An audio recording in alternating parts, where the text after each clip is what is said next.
Ladies and gentlemen, my name is TotalBiscuit for CynicalBrit.com at Eurogamer Expo 2011. I'm here with Daniel from Bioware, and we're going to be talking about the idea of storytelling in Star Wars: The Old Republic. Welcome to the show. Thank you, sir. Fantastic. Now, you said yourself, you've been on this project since before this project even existed. So before we start, why don't you give us some background into your current role and what you've been doing up until this point? Sure. I'm the writing director at Bioware Austin and the lead writer on this game.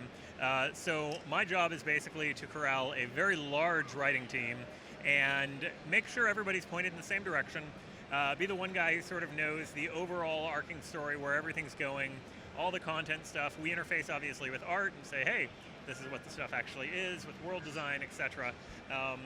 We also do a whole lot of sort of the broad stuff for the game, like trying to educate and make sure everybody understands thematically what's going on, what the time period is, what's appropriate for it, canon, all that stuff.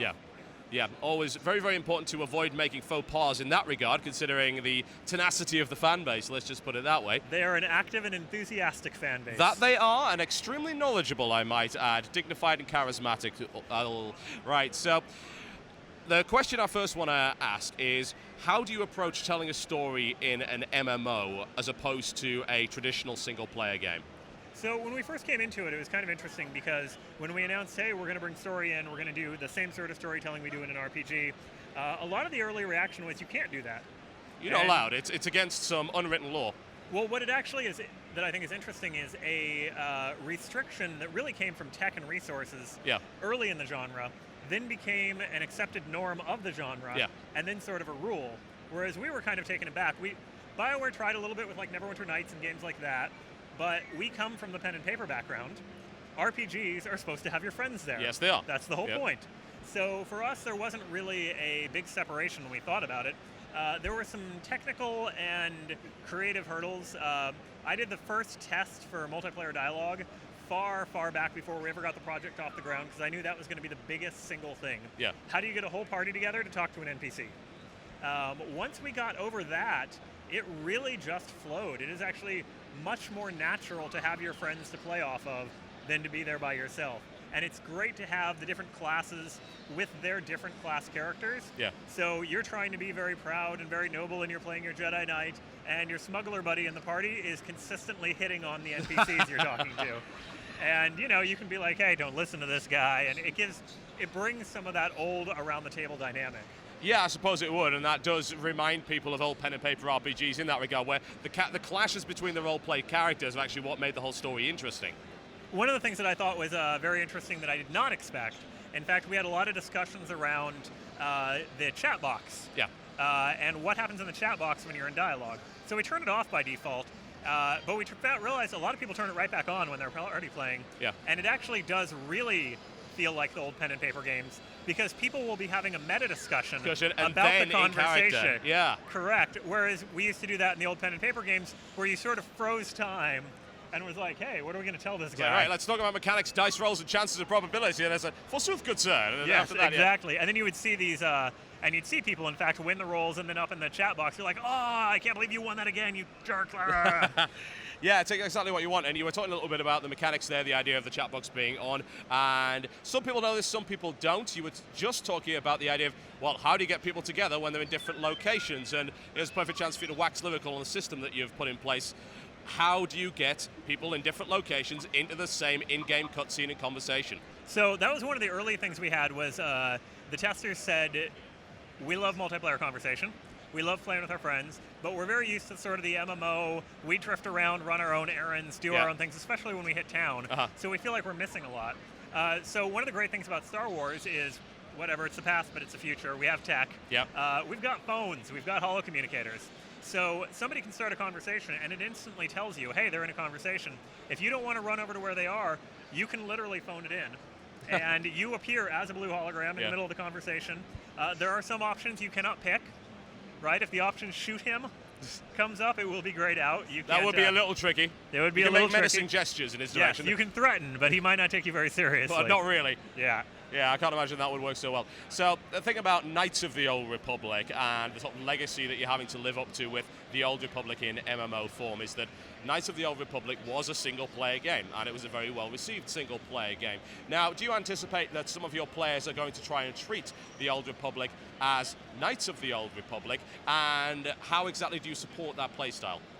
We absolutely do think so. In fact, our hope and our dream is that all the Bioware guys, all the RPG folks out there who have not played MMOs are going to come play this, are going to start to treat it like a single-player RPG. And you can play all the way through all the classes, 1 to 50, single player, but there's some great multiplayer stuff out there that we're going to come tempt you with. We're going to say, hey, you know what? Other people aren't so scary. All right, they are, but they're still fun. They're on the other side, but you can shoot them. But you can shoot them. You can hang out with them. There are a lot of cool things that you get only from doing this. So ideally, we're going to take those people and we're going to teach them to play with other people and enhance their experience a bit. And anytime you don't want to, there's tons of solo content for you. Excellent. It sounds really, really good in terms of the way that the story is presented. So you can really dip in and dip out of someone else's story, can't you? So how does that work from your perspective? Well, one of the things we always have to be thinking about is what does this look like when somebody else is there? Yeah. Not the extreme version of it, what does this look like when somebody has his pants off and is dancing on the mailbox next to you? Because we really just can't deal with that one. Well, but it's just a case if you turn around and say, look, there's just some weird people in the world. It happens in real life. It happens in the far future, or indeed in the far past. As far as storytelling goes, we make sure that the classes, we have class stories and then we have sort of the world stories. Yeah. And the class stories you own. So other people can come with you, they can watch what's going on, they can do all that, but they can't actually change your decisions. Yeah. At the end of the day, Han can't come in and just tell Yoda, hey, he doesn't want to be a Jedi. But in the world stuff, we really go out of the way to say, what is going to be different about this if the different classes are there? Yeah. What options are you going to have because the Sith Inquisitor is there that maybe you wouldn't if the agent was there? Right. One, obviously being a Sith in the Empire, you get the highest level of respect from anybody who's not Sith all the time. So the way they come about you, which compared to the bounty hunter, which is treated very much like a hired gun and kind of scum a lot of the times by the military, very different feel. One of the questions we asked very early with the Sith Inquisitor was, if you had the ability to shoot people with lightning out of your fingers, how often would that show up in conversation? The answer turned out to be a lot. So very often you'll get these, like threaten, negotiate, but if you're the Inquisitor, shock him. And it's very hard to stay light side when that's constantly an option on your bar.